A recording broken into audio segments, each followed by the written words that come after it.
to another great episode of Security Halt Podcast. As always, I'm your host, Denny Caballero, and today with me, I have the pleasure of bringing you guys a human being that has quite a unique story. Bobby Myers, thank you for being here today, brother.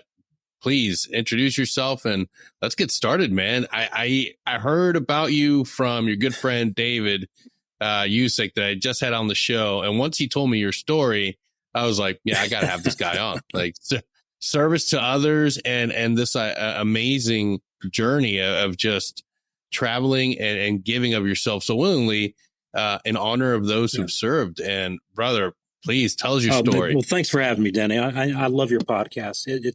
I've had a chance to listen to a few episodes, and man, there's so much great information out there that you've given people, and thank you for doing it. There's so much need for it in today's day and age, and I want to thank you for that. So, thank you so much, man. It's my pleasure. My name is Bobby Myers. I'm a retired police officer. I spent 23 years in South Florida as a police officer, retired as a sergeant. I was a street crimes sergeant when I retired. Long hair and a beard and everything else. It looked much different than I do now. So I worked with Dave for a good 20 plus years, 21 years. Oh, wow. And he doesn't give props to himself, but man, what a fantastic officer. And, he's that, kind of rough New York type, and I'm a country boy. I'm here in South Carolina. That's where I'm from originally. And we meshed together real well, me and Dave, and just had a great career. And he was a good part of why I had such a good career. He was always the guy that tap you on the shoulder and say, it'll be all right. And just, I can't say enough about the guy, and what a great podcast that was. And yeah. Oh yeah. So I retired, right before COVID, right? January 2020, January 8th, 2020. And, when I did, I didn't know what I was going to do. I'd been feeling the effects of PTSD, for a number of incidents over 23 years. And, I didn't know what to do.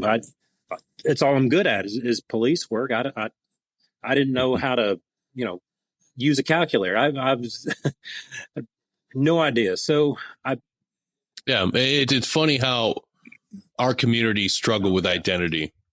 And we've always said it. We say a lot on this show, first responders and military, we are cut from the same cloth. We have the same passion to serve others, to put ourselves in harm's way. And that's great.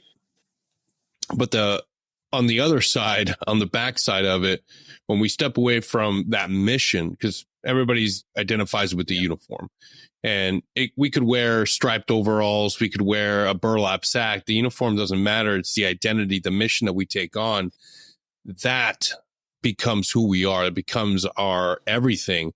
And when we walk away from that, I mean, to this day, we have service members, veterans that get paid because they have a failure to adapt, reintegrating into our communities is almost impossible for a lot of us because we struggle so much, and it's the same issues. And my heart goes out to you and everybody else that, I had to go through myself. It was a divorcing of your identity, who you are, and the mission. And man, it is a hard battle. It is a hard battle. And some people, unfortunately, can't do that. They can't separate.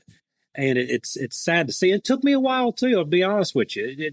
That was your identity, or my identity, for 23 years. That's a long time. That was it was about half my age at the time. But you get through it, and there's other ways that you can get through it just by, other than walking away, which we could probably talk about. So that's what I did. I purchased a van right at January 2020. Just an old, it was a 4x4, Econoline, old Ford Econoline. And I said, you know what? I'm taking off. I'm getting out of South Florida. I'm coming back to my hometown here in South Carolina. Small town. And that's what I did. I came up here, and then, all the lockdowns and everything. I said, I'm going to be locked down. I'd put all my stuff in storage, and said, I was living in the woods in a van. It was, it was, I don't want to say homeless. That I wasn't destitute, anything like that, but I wanted to just see the country and meet people. Just the timing was terrible. It's funny that you took to that nomad life. That is something that has become a movement amongst not only just the civilian population, but us guys like us. There's been that, I don't know what's steering within the American soul and our DNA, but something is telling a lot of us to pick up and go. And people can have that funny stereotype of the Chris Farley skit of "I live in a van down by the river." Yeah, it costs $200,000 now to live in a van down by the river. So that's the truth. Yeah, we always see it. You see it on Instagram, you see it on TikTok. You can't, and there's a beauty, there's a romantic aspect to it. But and I feel that calling too. We're still a military family, and I wake up a lot of times. I'm like, man, like it would just be nice to just cut it down to the bare essentials and just drive around, explore. Because for vast majority of our lives, our adult lives, we were dedicated to our city, our nation, to the people we serve. And then when that's all over, it's like, okay, I haven't even been to like a vast majority of my own country. And it's huge. And I tell you what, it's, man, we are so fortunate to live in this country, and seeing the things that I got to see the last few years living on the road. And I always took back roads. I went to the small towns, places you'd never hear of, and very remote places. And man, you really see the real America when you do it. And man, there's a lot of great people in this country, and you don't see it on the news, unfortunately. But this country, there's such a great character in this country, from all political persuasions too. It doesn't have to be, the Republican farmer or anything. I've met people from various walks of life all through this country, and it taught me that in being in law enforcement 23 years, I've seen the worst of humanity.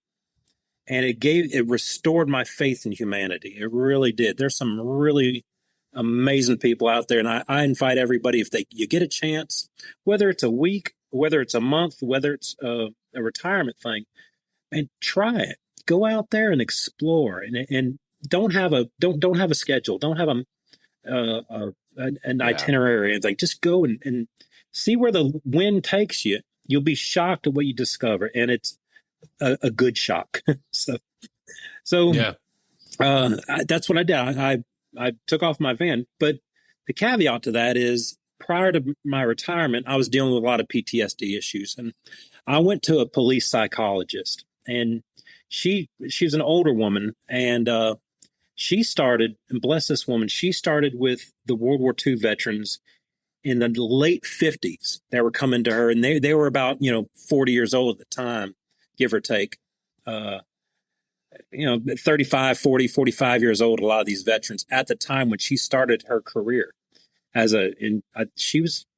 she had to be early 80s when I was seeing her. So she'd been around a while, and she started with psychology with World War II veterans when it was, it was hocus pocus, and, you'd be a man and all that. And she really turned a lot of people around. We talked a lot about it, but and then she went on to Korean veterans and Vietnam and on down into Afghanistan and War on Terror veterans now. But she also got into first responders, police officers, doctors, ER nurses, all sorts of people, trauma, people that were exposed to a lot of trauma, whether it be a tour or whether it be 30 years in someplace. So this is how wonderful a woman she was. She spent her whole life trying to heal people who have, helped our society, helped our country, in the world in general. And she told me a story about a gentleman, and I wish I had his name now, but he was a World War II veteran, and he had lost all his buddies, or just about all his buddies, over the years. And he was about 60, 65 years old. And he decided he wanted to go around the country in his RV and, visit them at their resting place. Some were overseas, and he did that trip as well. But the vast majority were here in the country, and they were all over, spread over 45 states or so. Even one was even in Alaska. So he went around the country in his RV and had visited their grave sites, and he noticed a lot of these grave sites that they'd been overgrown, or there's a small town and they didn't upkeep the cemetery. So he decided to clean all his buddies' graves, and that gave me a great idea. I was like, hey, I could do that. I started with visiting in the cemetery, and I've been comfortable with death, so it's not a morbid thing for me. I started doing that, and it took off, I started with police officers, firefighters who'd lost their lives in the line of duty, and it went on to veterans, and whether they lost their lives in line of duty or not. And I would look up these heroes, and there's so many ways you can do that online, and various other ways. Whether it's paid subscription or free, there's so many outlets where you can look at somebody's life online. And some of the stories I found were just, man, there should be a movie about everybody that I visited. So that's what I started doing. I went around and as of now, I started that in 2020. As of now, I've restored about 800 graves, mostly veterans. Wow. The vast majority of being veterans. Yeah. And you talk about healing and a sense of purpose, and man, it felt good. And you're outside, and it was, man, it filled this void, if you will. It really did. And you meet people there too. There's a lot of people there in cemeteries doing the same thing, I found out. I've been able to speak at length about it to a lot of people over the years, and I'm still going to continue doing it till my last day, I imagine. Yeah. I have to wonder, in that process, when you look back when you first started, are you able to see how your relationship with your own trauma changed? Maybe some of the things you weren't ready to admit to yourself or talk about or engage with became easier the more you were doing something and pouring into a task like this. I gotta imagine that the journey for you was one of healing. Beyond healing. It was, I can't describe it enough how good it was to do it too. I mean, I'd served people for 23 years, and all of a sudden here I am. I'm not serving anybody. I'm living in a van in the woods. What do I do?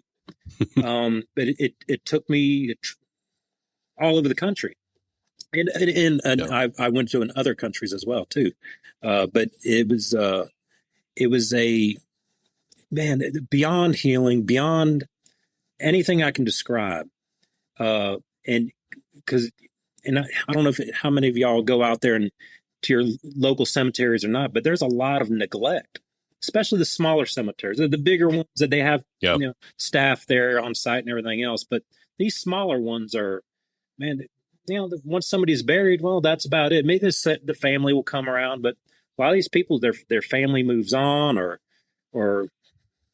it just, it just becomes neglected after a while. Nature takes over. And, but I made it a purpose to go out there and do it. And you look inside yourself and driving. I've done 34 or 35 states as of today. And it's a lot of driving too.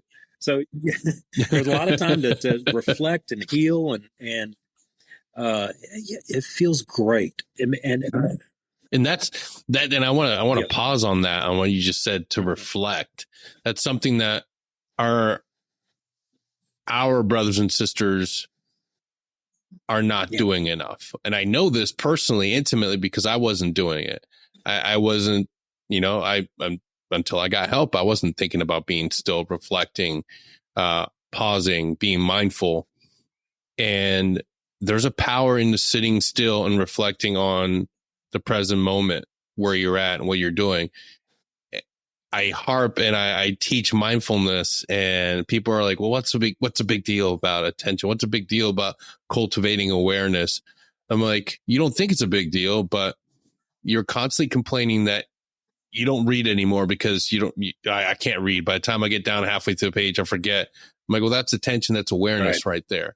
Well, I forget where I'm going. I forget everything throughout my day. That's attention. That's awareness right there. I always feel like I'm on friggin' just cruise control. That's attention. That's awareness. If you feel like your family is just talking at you and you're just like, well, what'd she say? What are they saying? Like, you're not present in the moment. Yeah. Stop. Reflect on what's going on in your life. Yeah.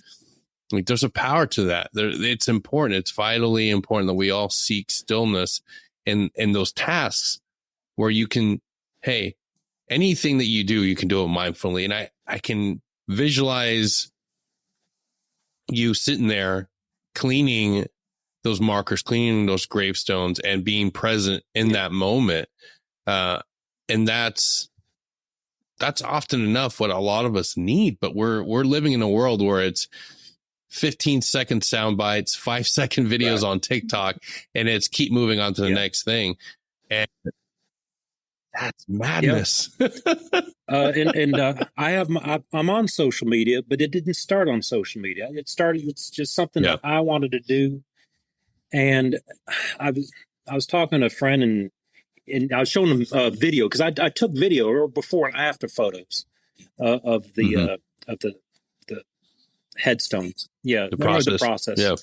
And he's like, man, why don't you put this on, Instagram or Facebook? And I'm like, no, it's for me. It's not for anybody to see. And he's like, yeah, I get that. And then we revisited a few weeks later. He's like, man, it's so special what you're doing.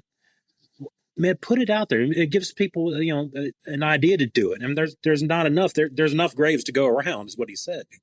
I said, yeah, you're right.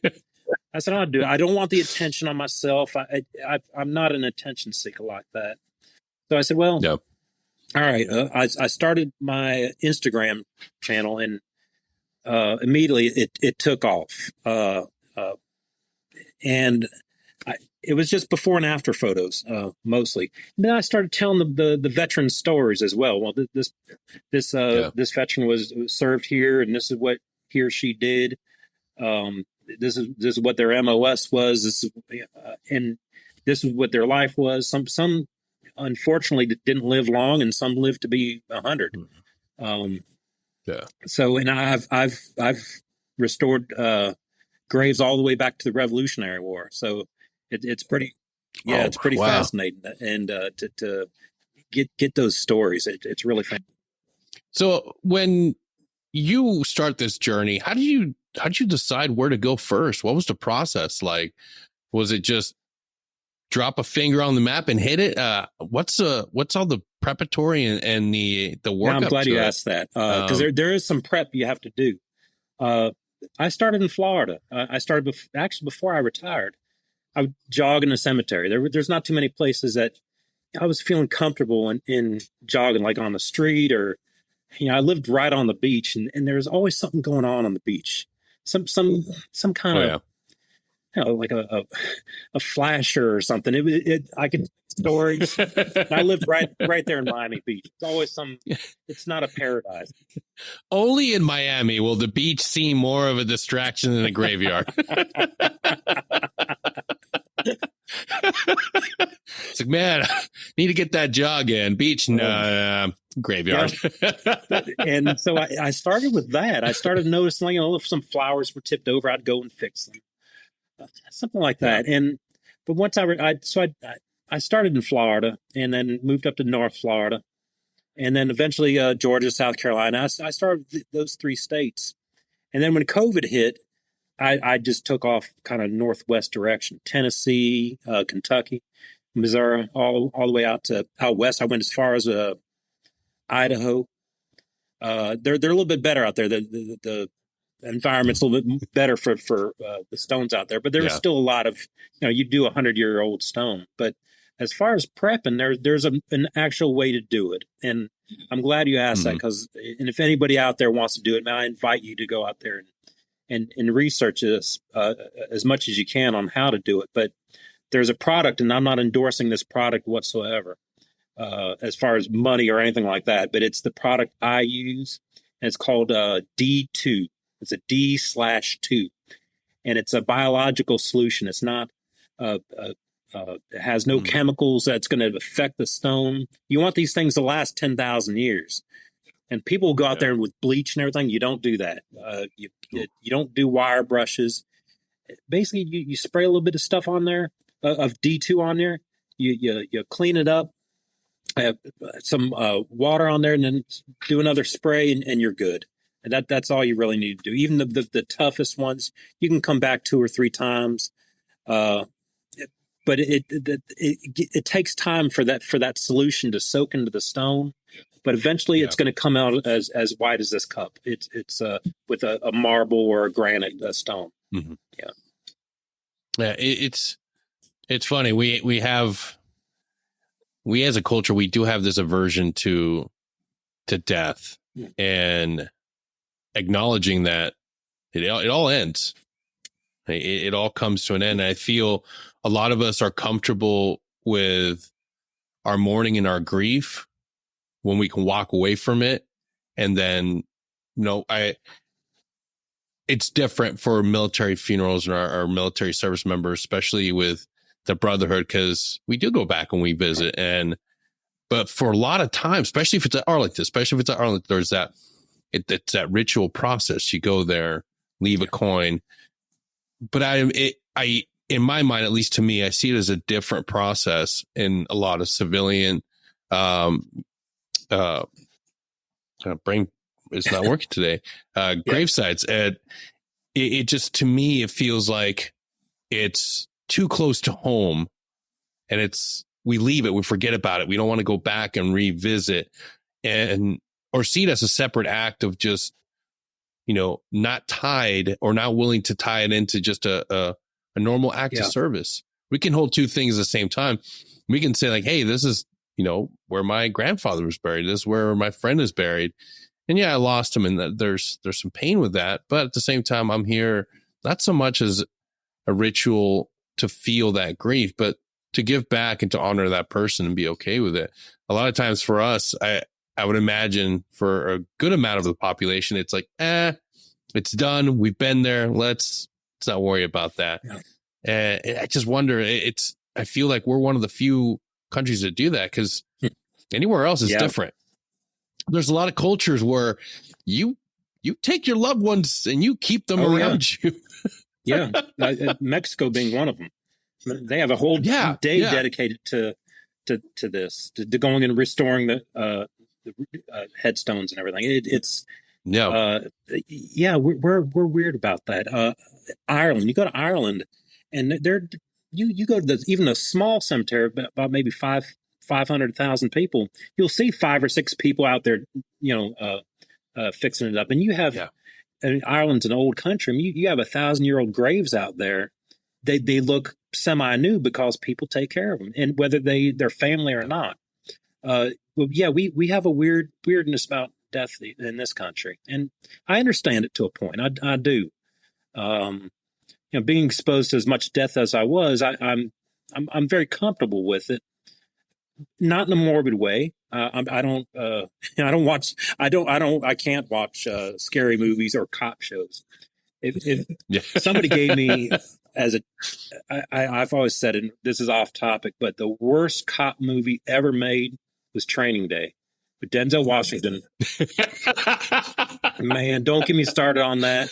That is the worst movie. Worst. I thought that was very accurate. There's people that think that, though. They're like, oh, it's golly, don't get me started. That was such a disservice to. But anyway, it's like Us and 12 Strong. It's just not. not quite good enough. I have a lot of family who served World War II, Vietnam. I can go on, and Korea, and they won't watch these movies. There's very few military or war movies that I like. Very, very, very few. So I can imagine. Yeah. Band of Brothers and Saving Private Ryan. Like that's right. That's everybody's go-to.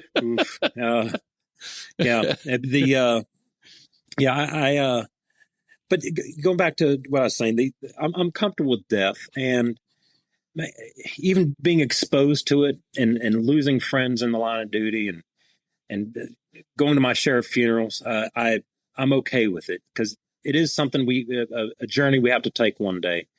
And I don't know how one can arrive at that. People have, we're all different, but I want to say that and this was something that the police psychologist told me. I wasn't living my life. I would go home after work. I mean, my work was my life, and I would go home and I'd stare at the wall, and I couldn't wait to get back on the street, because I have to do this. I have to do this. I have to do this. There's always something going on. The work was never finished. And no matter how many cases my squad closed or anything, there's always something to go. And we would work 18, 20 hours a day sometimes. It was crazy. Burning the candle at both ends. And but I couldn't wait to get back out there. But I had no life. I had no relationship with personal relationships. I ignored my family. It was. I look back and it was a terrible, terrible time. But man, was I productive at work. But what you learn is, well, you no matter how hard you work, you're only as good as your last day. And you retire or you step back, or somebody's going to take your place, or that same bad guy's going to be out there just with a different name, different person. But it's never ending, and you can't take on the world's problems. You and your family is what I've and I had to make amends for that with my own family, coming and ignoring you, because your career, your job, your service is not your family. Your family and your health comes way before that, all that other stuff. So going back to the police psychologist, this is what she told me, and it stuck with me. She goes, you know, the odds of you being on this earth with this life, you have, if you're lucky, 75, 80 years as a man. The odds of you being here, what do you know, Danny, what the odds of us being here? What? Oh. God.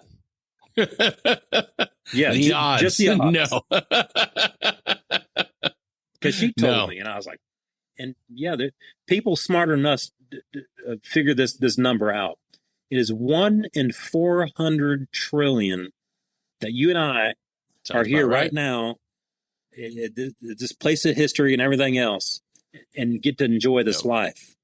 And there's going to be hardships, there's going to be ups and downs and everything else. But 1 in 400 trillion, that's winning the lottery every day of your life for 80 years, and then beyond that, probably. It's so incalculable. Did I say that right? Incalculable? Yeah. Yeah. You can't comprehend that number. It's so huge. It's every grain of sand on Earth.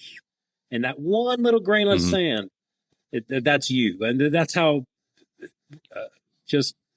the odds are so remote. Yeah. And you got to make the best of it. And that's what she told me. She goes, Bobby, you make the best of that 1 in 400 trillion. And that stuck with me. And I've been doing that ever since. Or I've been trying to. And in doing that, it's serving, it's helping, there's so many ways you can leave this world a better place before you move on. Everybody that has gotten to a point where they're able to get a hold of that inner demon that has been able to overcome their obstacles with mental health, addiction, or anything like that. Anybody that's truly made a grand change in their life and the way they do things comes away with the same principle. time is the most valuable fucking resource. Oh, yeah. It's the most precious thing we have. No one is going to, you are not the single greatest member of your team, police department, military unit. You will be replaced. You are a cog.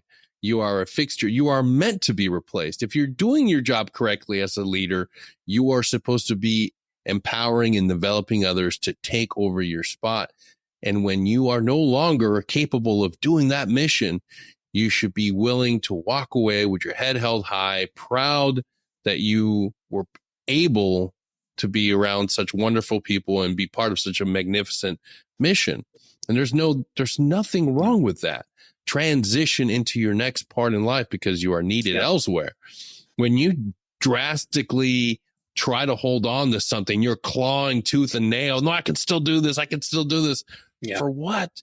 Look at all the damage you're doing to your family, to your kids. I was guilty of that. I was not looking at what I was willing to give up, like willing to just continue to destroy myself, my marriage. No, not worth it. When you've had enough, when your soul's had enough, when your body's had enough, it is time for you to admit it. It is time for you to get help. It is time for you to get back to 100% because time is always running. And you don't want to be the person that was latching on to something out of fear, out of the idea that they can't be something better, or afraid that they don't really know who they are. I'm proud to say, like, hey, I didn't know who the hell I was. I didn't have hobbies. I was just like you. The only thing that mattered was work. The only thing that mattered to me was my military career. The only thing that mattered to me was how can I stay on this team a little bit longer? How can I continue doing this just a little longer?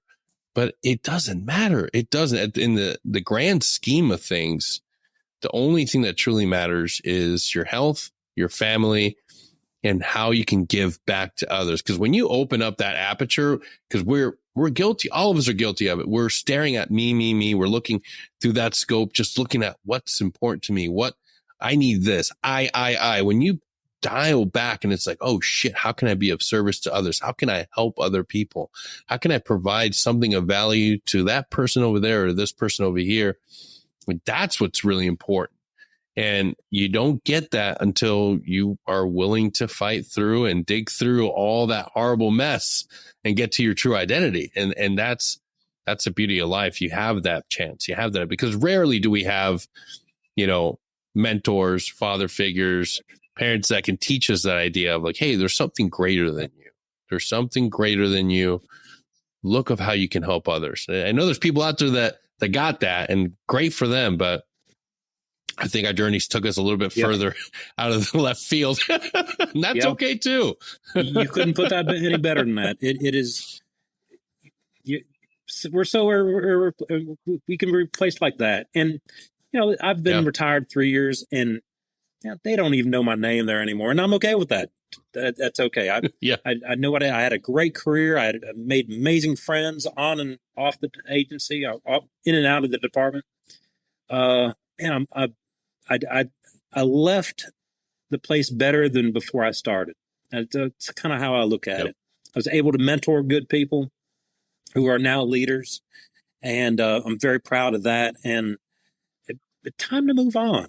And there's and when it's your time to move on. Don't ignore when it's your body will tell you, your family will tell you. There will be all these signs pointing, saying, "Hey, it's time to give it up," and it's okay to give it up. And man, this life, going back to the 1 in 400 trillion odds, this life has more opportunities to just they're endless. It doesn't have to be about being a warrior all the time. And bless you for doing it. You've earned your place up here. And beyond. You've what you have sacrificed as a warrior, military, first responder, doctor, you name it, nurse. You've earned your place, and recognize, it's so important to recognize when it's hang it up, and you can walk with your head held high, like you said, and man, you got nothing to be ashamed of, nothing. And Yeah. it's, if anything, you have everything to be proud of. And I've seen that, and I'm sure you have too, Danny, where they don't feel proud about it. They're like, well, I didn't get to finish it the way I wanted. Yep. That's not. Look at it from a different angle, or try to, and you'll see that there's a lot more out there that you can do in this life. Man, I knew guys in their 90s that are still out serving. Real quick, I every about once a month I cook at our local VFW here in South Carolina, and and we're up in the mountains though. These folks are wonderful people, but they've never had. And I had a Cuban girlfriend for a long time down in Miami, and she taught me a lot of to cook a lot of Latin food. And so I'm making a picadillo or a ropa vieja, and Yep. they would eat. Oh, what is this? And I'd be like, I can't say it's picadillo. They wouldn't know what that is. I'm like, oh, it's mountain beef. Oh, I like that mountain beef. But anyways, I cook once a month up at our local VFW for these old guys, and we have unfortunately we don't have any World War II veterans left, but we have several Korean War veterans, a lot of Vietnam veterans, and a lot of the younger guys too.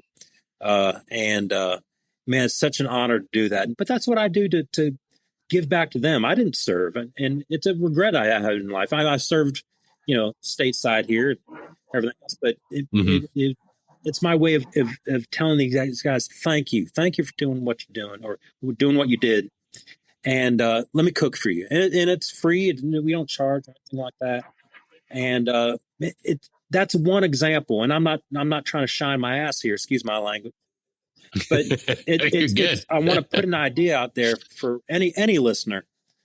Something like that. Go to your local VFW or your American Legion, or and see how can you contribute somehow. And just that one that one day a month that I do it. It's every Tuesday is what they do, but I take one of those Tuesdays. It's it's such an honor to do, and you feel great, and it lasts through the month, and you can't wait to do it next month. And so there's so many ways you can still serve, man. It doesn't have to be armed, or it doesn't have to be overseas, man, there's so many ways you can contribute right here that will make even more of a difference, if that makes sense. Oh, absolutely. It's scientifically studied. It's backed. It's proven. Even when you're not doing so well yourself. Hey, I suffer from anxiety and depression. And one of the quickest ways that you can help yourself when you're down at your worst is when you are able to give back to other people. That immediately has an effect on you. Compassion and being able to be of service to others pays back tenfold to you. Yeah. No matter what you're doing, when you're giving to others, holy shit, let me tell you, one of the quickest ways to get that rush of dopamine and feeling great, like you're affecting somebody, no matter whether you're doing a volunteer event at your local VFW, no matter if you're helping at your local vet center. When you get involved and you're helping somebody else, you're giving yourself the ability to just feel better. Like, why deny that? Well, if you want to really, truly get better, if you want to start working on yourself, maybe you're too scared of starting with going to see the treatment. Maybe you're a little bit too worried about going to see that therapist, and you're just like, well, let me just start off by giving back to my community. That's going to help you get the confidence and start seeing like, wow, okay, yeah, it's not so bad. Maybe I can go see somebody. Maybe I can start talking about this. Get out there, be of service to the people that you live next to in your community. And it doesn't have to be physically. I get it. I know a lot of us don't like doing the face-to-face stuff. There's tons of things you can do virtual too. Tons of things. The idea that we're going to get better in a vacuum. Like, we have to get rid of that. It's not going anywhere. It's going to stay there. Whatever you're carrying on your back is not going to come off unless you're willing to do a little bit of work. And it can be as simple as starting by helping somebody else. Somebody else is doing worse than you. Help them up. And it's the same thing as when you were in the military or when you were working as a police officer. One of the new guys needs help doing something. You know how good it feels when you're helping somebody set up their ruck for the first time, or you finally become an NCO and you're helping one of your Joes. Like, oh yeah, man, like, this feels good. It's because you're being of service to somebody else, and it never gets old. And that's why people, when you see people volunteer at blood drives or any sort of like community event, go look at the older gentleman, go look at the older lady that have been doing it for year after year after year. It's because it gets them involved. They're around the people, they're around others, and they enjoy it. There's a reason why it becomes such a vital aspect of your life once you start doing it, because it does enrich your life. It does show you that there is something more out there.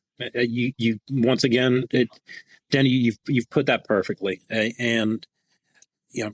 And don't be afraid. I mean, I know it was afraid. It was a huge leap for me to go to somebody and talk. Man, I was shaking like a leaf when I first went into the psychologist's office, and it took a few attempts to get me back there, and I was like, oh, this ain't gonna work. But I tell you what, the best thing I ever did was to talk to somebody, not a family member, not a girlfriend or anything like that, but somebody removed who'd been, and they're out there. These people are out there. I think I wake up every day and, man, thank goodness that I found that I was able to get that going, because you can't, like you said, you can't be a vacuum. You got to get out there and do it.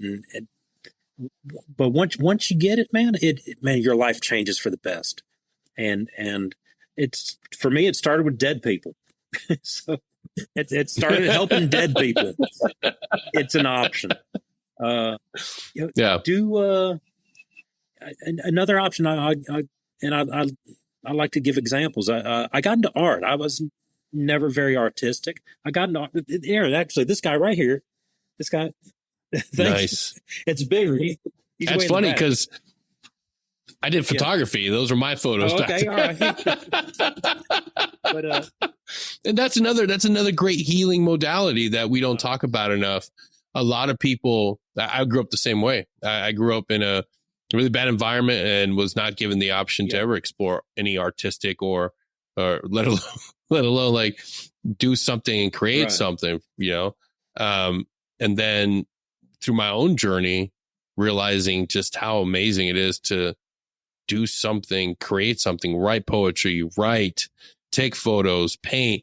Like, there's so many different ways that we can help our own healing journey, but we don't even acknowledge it. I know tons of people that got into, maybe clay work, and they don't even realize that that's a modality. Man, I go there. It's my zone. I'm like, there's something to it. It's a treatment. It's a way to get everything that's in here out and express it. Yeah. And believe it or not, people will pay for that too. I was shocked. I started, and the art stuff was something that I'd sketch here or there, but I got into painting, and lo and behold, people liked my stuff. I was like, this is garbage. I'm just practicing here.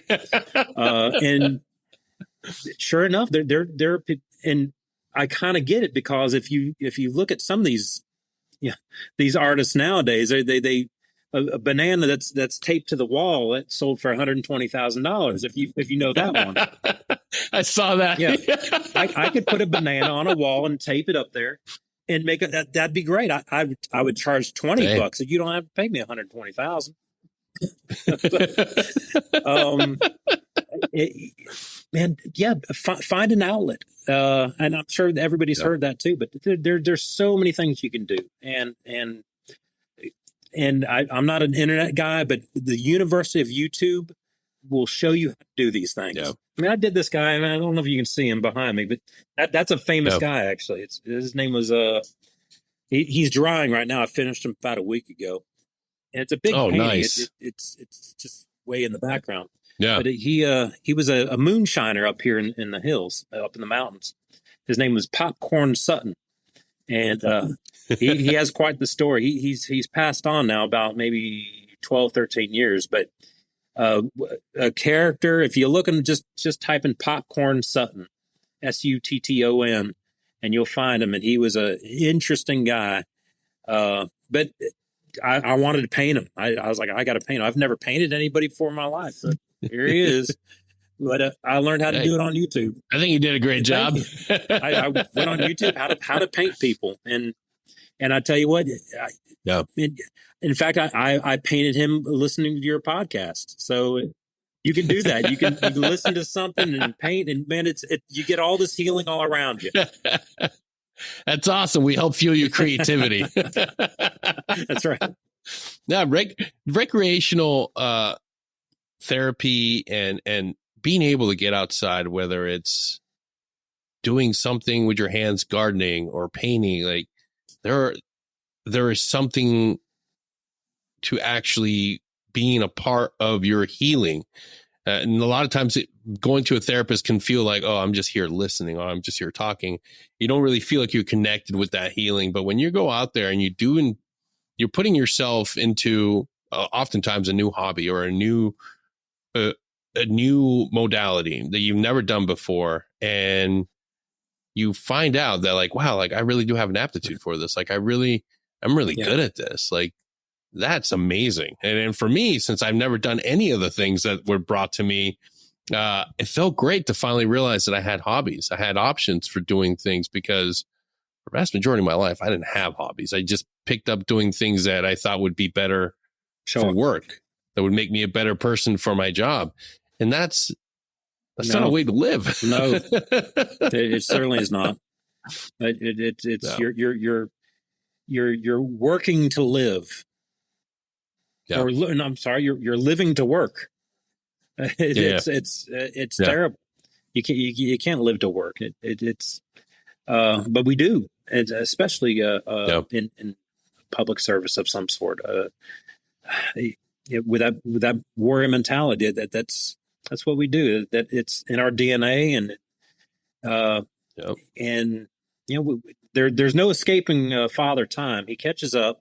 Sometimes he catches up with a vengeance, and sometimes he doesn't. But he does catch up, and you got to listen to yourself. Listen to your body. Listen to your friends and family, because they can see things that we can't. And I was fortunate. I ignored it at first, but eventually I was like, you know what? It kind of makes sense. But well, that's it. That's the other beautiful thing about giving back in that way of cleaning somebody's headstone. It's a beautiful reminder that your time here is borrowed. It ultimately, you're going to be here. Ultimately, everything comes to an end. And yes, energy cannot be destroyed. It goes somewhere else. But this physical meat castle will at some point stop working, and you will have to put it under. But to me, being able to sit in a space like that, being able to clean and give back, and the remembrance of somebody else, and being open to saying like, hey, like this is a natural aspect of life. We will all pass away. But at this moment, I'm choosing to be close to this. I'm choosing to be here, not focusing on the bad, but focusing on the good that I can give back to this family member. Whoever comes to visit you, they will be able to read you. They'll be able to read part of your story. And that's a wonderful thing. And for a lot of us that are dealing with any sort of maybe issues, comprehending that, life does come to an end, and you have to accept it. That's when you're ready for that, why not try that? Why not try that as, something to help you gain that little bit of acceptance that, hey, like life ends. It's okay. It'll be all right. Yeah. I mean, I don't want it to happen anytime soon, but I'm not afraid of it. And there's been so many things, and maybe you can relate out there, and maybe you can't, but there's been a lot of things, not lately, but in my life, that this isn't the end. Whatever you believe, whether it's a higher power or a deity of some sort, whatever your belief is, this isn't the end. I'm positive of this, without being too, spiritual or hocus pocus, anything like that. Yeah. I've seen way too much, which we could probably talk another 5 hours about. The things I've seen that no, this is just a chapter. But when we do leave this place a better place before you were here, and that's always it's been my mantra for a while now. And there's so many ways you can help, and by helping you're healing, and it's a man, go out and live life. Yeah, absolutely. I used to have a big issue with death. I think in our culture we have this idea that we have to celebrate and relive the traumatic events every time we revisit the loss of a brother or a friend. So that was an aversion for me. It's like, well, fuck, I don't want to relive that. I don't want to constantly put that. But it's okay to overcome that. Those anniversaries, those dates don't have to pull you in to the negative, to the grief cycle all over again. Like, your brothers, your friends, yes, they're no longer here with us, but they're always in your heart. You always carry them in a positive way. And then for me, once I was able to remove that negative and stop going to those dark places, stop having to like readdress and constantly be like, oh, we're reliving and rehashing the awful stuff. No. It's a remembrance of who they were, the great things about them. Then it's much easier for you to understand and to see the bigger picture of, I don't know what's on the other side, but there's something there. There's something, that wonderful, beautiful unknown. Like, we all get our shot of being there one day. And I don't want it to come any earlier than when it's meant to, but it's great to finally view death in a healthy way of understanding that it's not something that we have to fear. It's not something that we have to view in a negative light every single time we think about the way our thinking of our brothers or sisters that have fallen and left us here. But we can view it in a positive light. It's just a part of life. They don't want you to suffer. Your friends and family and your friends, your comrades, they don't want you to suffer. They don't want you to be unhappy. I'm sure they would want you to celebrate them and remember them. Yep. You'll see them again, but don't suffer while you're here. The Irish, the Irish, they have these Irish wakes. I was fortunate enough to go to an Irish wake one time in Ireland, and it was, and there's, we don't do it here so much in the States, but you go to the other countries, other cultures, and they celebrate. They really do. In every term, celebrate. They break out the wine and the food and everything else, and it's not a depressing time. There will be tears of joy and sorrow some, but it's a happy occasion. It's something that I would like to see more of here. I don't know if we will, but Ireland and Mexico have it down right though. They got it pretty good. And they're doing it right. Lots more. It's a lot more of a celebration of life versus a very sad and very painful experience. And I guess everybody does have their own journey through grief and pain and sorrow, but I do feel that you're right. I do feel that there needs to be more of an understanding and a celebration of life rather than a focusing on the painful goodbye. Yeah. And then they, like I said, they don't want you to suffer. They don't want you to be depressed over it. It's, I promise if I went tomorrow, I would tell my family, be happy. We'll be all right. We'll see each other again. Don't let this affect your life. Don't let my passing be a negative in any sort. Mourn me, take a few days, but spread my ashes or bury me with a smile. It'll be all right. Yeah. And for God's sakes, at least on a yearly basis, clean my headstone. That's right.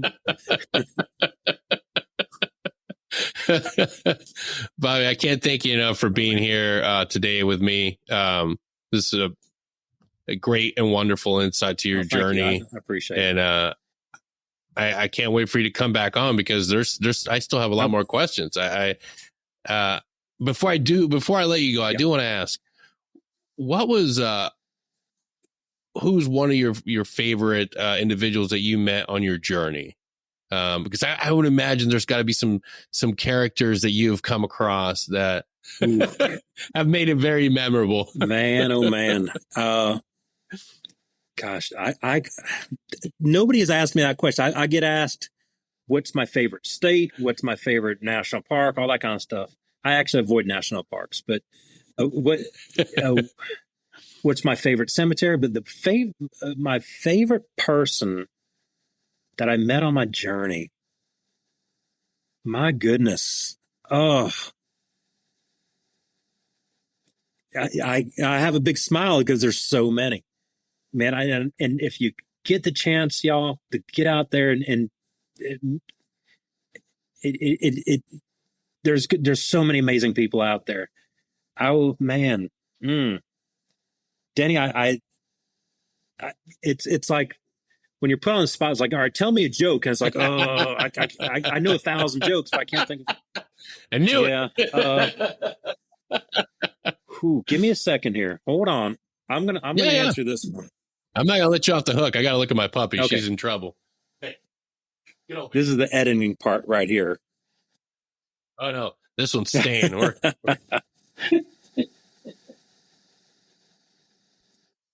Can't eat your puppy pad. Okay, there's several. I mean, just so numerous that stand out. There's one that stood out, and he was a World War II veteran. I met in Twin Falls, Idaho. So in Twin Falls, Idaho, and so this is 2020. So I'd say September 2020. I'm in Twin Falls, Idaho, and there's this huge gorge. If you've ever been there, and there are Twin Falls that are in town there. Nice. Yeah, it's a wonderful town. It's right on the Nevada state line, kind of about maybe 40 miles north of the Nevada state line, in the middle of nowhere. And it's a wonderful town, city. And there was an orchestra. Like the town had. This is at the height of the COVID and everything else too. That round of it, and they had the town orchestra. They had violins and tubas and all sorts of stuff. And they came out into the town overlooking this gorge. And it was a surprise to me. And most of the places around the country were shut down, but not in Idaho. Yeah. So it was like the Florida West, basically. The freest part. I pulled my van up there. I took out my chair and I'm listening. And this older gentleman came up and he's like, "Hey, you mind if I sit down with you?" I'm like, "Sure." And there was like a kind of like a stump there. I was like, let me get you another chair. I had 2 chairs. So I grabbed another chair for him and we sat and we listened to this orchestra play. And and he saw my plates. I had Florida plates on at the time. He's like, "Are you from Florida?" I was like, "Well, yeah, kind of." And we were talking, and he's like, I thought he was maybe 80. He told me he's 98 years old, and he served in the Battle of the Bulge. And I was just blown away. I mean, here I am, is just beautiful location, listening to this beautiful music. It was not classical, but like kind of 50s classical, 1950s classical music. And this just started talking, and I told him what I did, and he was a recent widower, and just told me his story. He was Canadian originally, and he moved to for the war. He wanted to be an American, so he married an American woman, and so he fought on the American side. Canadians went over there too, but that was his purpose, to fight in that war, and he was by himself, and he was as lucid and as you and I. Just he recalled things. I didn't ask him too many personal things about the war or anything, but he volunteered a lot, and man, that gentleman touched me beyond measure. And this country is filled with these type of people: men, women, children, teenagers. There's a teenager in Montana who I got to meet through his mother. It was one of my followers on my Instagram, which I'll give you if you want. Yeah, absolutely. He, as an Eagle Scout, to earn his Eagle Scout badge. Is it the Eagle Scout? The one that's way high up. I wasn't. Yeah. Eagle Scouts. He restored an entire old part of one of his cemeteries there in Great Falls, Montana. And wow, 18 years old, I got to meet him, and he had a big scrapbook of all the restorations. He took them around to every single one of the grave sites, and they were broken. They were broken or smashed or completely. You couldn't read them, and he went out, him and one of his buddies, and did the entire. It took a long time. It took several years, but he was able to do this. And I mean, there's not too many 18-year-olds out there that give me hope for the future. Yeah. But this young man did, and just blew me away. I think about him every day. This country's filled with people like that, and I invite people to go out there and explore your country, and go out there and like you said, Dan, you can't live in that vacuum. Go out there and talk to people and find your purpose. And you'll see other people are out there, whether they're 18 or 98, have a lot of that same purpose you have, and you'll be so pleasantly surprised to find that still goes on. Don't watch the news. Just do yourself a favor. Get off the news. Don't get off your phone. Don't bother. Go out there and see for yourself the wonderfulness that still exists in this country. Yeah, absolutely.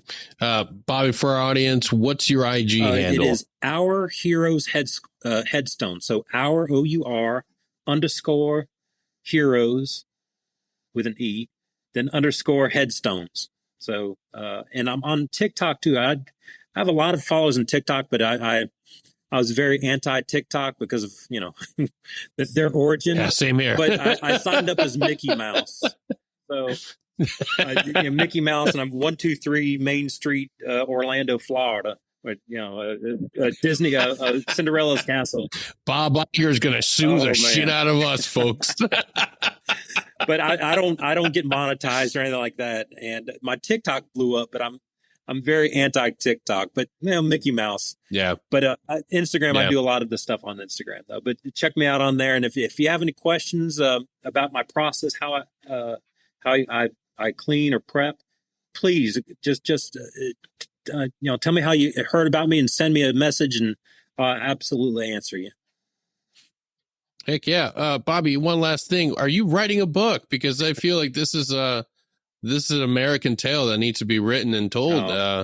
That this is a great journey, man. Like, if you just putting that bug in you, if you haven't thought about it, that this is an American tale, man, that needs to be told. I think that you got something that deserves to be written down and remembered. Great tale, man. Great tale. I can't thank you enough for coming on. I hope to have you back on the show again someday, brother. Till next time, folks. Yes. Thank you very much, Denny, and keep doing what you're doing. And it's so important. Like I said earlier, you just, man, keep doing what you're doing. It is vital that you're doing this. So thank you. Absolutely, brother. Thank you. And same to you. We need you. See y'all later. Take care.